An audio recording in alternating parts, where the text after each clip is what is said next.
আসসালামু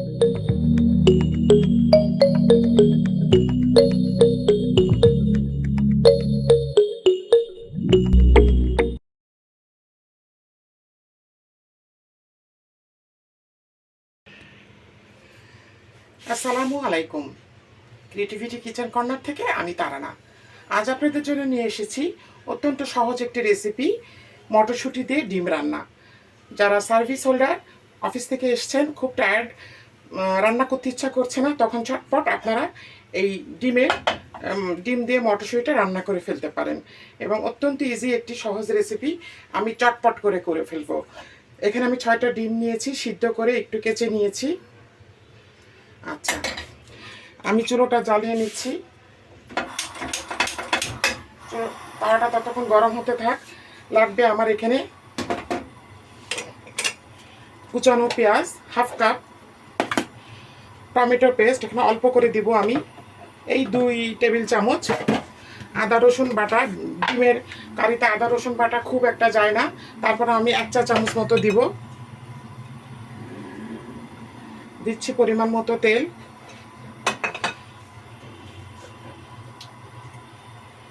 এখানে আমি ছোট এলাচ দিব একটা, এই যে একটা ছোট এলাচ দিচ্ছি।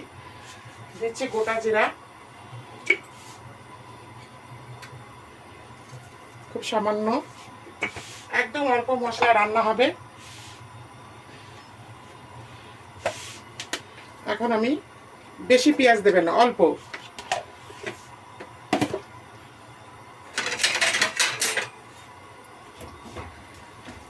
পেঁয়াজটা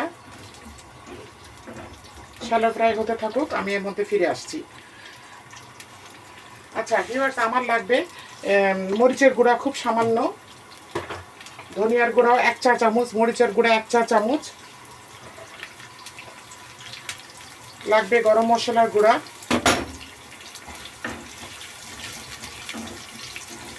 কিছু কাঁচা মরিচ,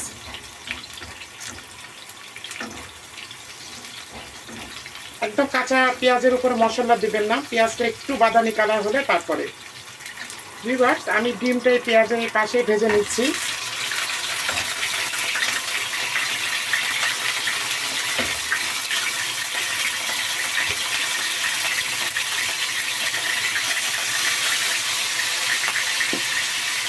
আমি দিব একটু লবণ, দিচ্ছি একটু লবণ। এটা আমি সব মশলা এখনই আমি দিয়ে দেব, এই ভিতরে রান্না হয়ে যাবে এবং খুব চমৎকার হয় খেতে। মশলা কষানোর দরকার নেই, এই ডিমের সাথে মশলাটা কষে যাবে। আমি দিচ্ছি এই টেবিল চামচের 1 চামচ, আরও একটু দিলাম।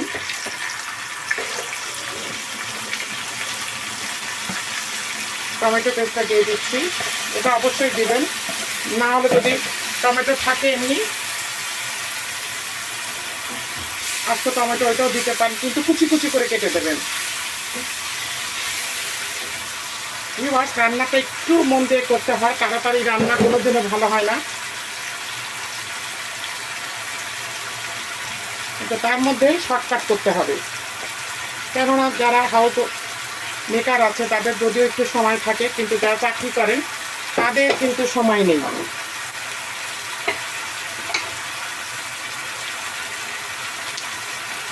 দেখুন তেল ছেড়ে দিয়েছে, দিচ্ছি মরিচের গুঁড়া খুব সামান্য,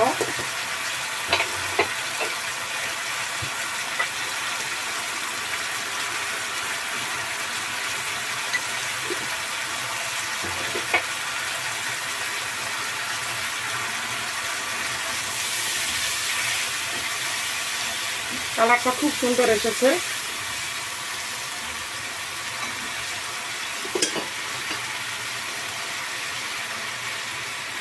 ডিমটা কষতে থাকুক, আমি ফিরে আসছি 10 মিনিট পরে। ভিউয়ার্স, আমি দিয়ে দিচ্ছি এখানে কয়েকটা কাঁচা মরিচ।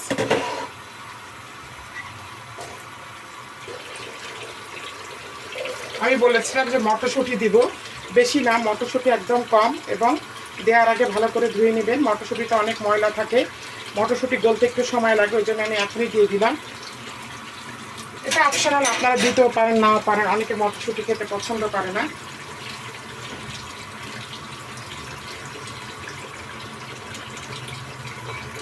এটা মেহমান বসে থাকলেও আপনারা চটপট রান্না করে ফেলতে পারবেন, একদম 5 থেকে 10 মিনিট লাগে। তো আমি ঢেকে দিচ্ছি আবারও।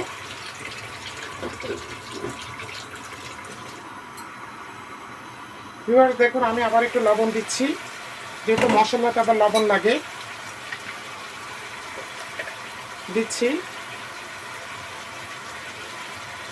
1 পিঞ্চ মতো চিনি। ডিমের কারিটা অবশ্যই দিবেন, নাহলে টেস্টটা খুব সুন্দর আসে।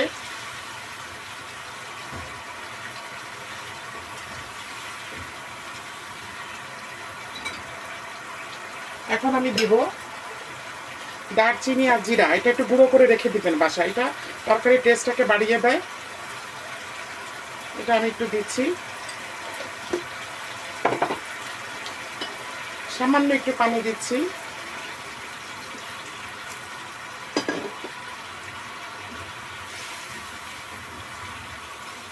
ডিমটা একদম কষে যাবে, তেল উপরে উঠে যাবে, তারপরে রান্নাটা কমপ্লিট। তো ফিরে আসছি আমি 10 মিনিট পরে। ভিউয়ার্স দেখুন, মশলাটা সুন্দরভাবে কষানো হয়ে গিয়েছে। আমি আলাদা করে মশলা কষাইনি, কিন্তু ডিমের সাথে আমি মশলাটা খুব সুন্দর করে কষিয়ে নিচ্ছি, নাহলে কিন্তু কাঁচা মশলার গন্ধ আসবে। এখানে আপনাকে একটু সময় দিতেই হবে।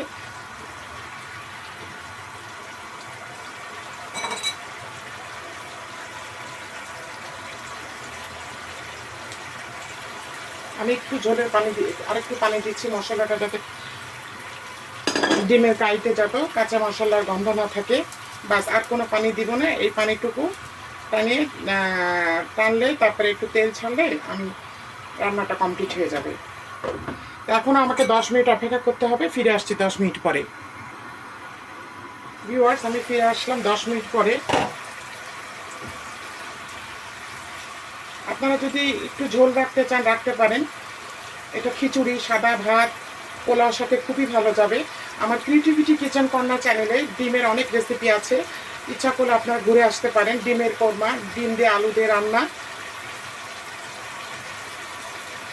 ডিমের কারি, এটাও একটু অন্য প্রসেসে আমি দেখিয়েছি।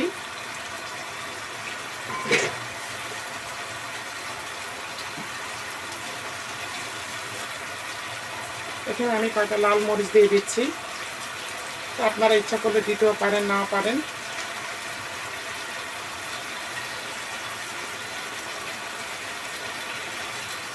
ভিউয়ার্স, আমার রান্নাটা কমপ্লিট হয়ে গেছে, আমি চুলোটা বন্ধ করে দিচ্ছি। ভিউয়ার্স, ডিমের মটরশুঁটি দিয়ে ডিম টমেটো দেখুন কমপ্লিট হয়ে গিয়েছে। অবশ্যই বাসায় আপনারা এটা তৈরি করবেন। মেহমান আসলে বা রাতে অনেক সময় দেখা যায় অনেক তরকারি থাকে না, তখন আপনারা ঝটপট তৈরি করতে পারেন। আমি জাস্ট উপর থেকে একটু স্প্রিং অনিয়ন দিচ্ছি, এটা অপশনাল, দিতেও পারেন নাও পারেন, জাস্ট ডেকোরেশনের জন্য। ভিউয়ার্স, বাসা অবশ্যই আপনারা এটা ট্রাই করবেন। তা আমার এই রেসিপিটি যদি আপনাদের ভালো লেগে থাকে, তাহলে অবশ্যই আমাকে একটি লাইক দিবেন, কমেন্ট করবেন এবং আমার ইউটিউব চ্যানেলটিকে সাবস্ক্রাইব করবেন। আমার জন্য, আমার পরিবারের জন্য দোয়া করবেন। আগামীতে নিয়ে আসবো আরও নতুন নতুন রেসিপি। আল্লাহ হাফেজ।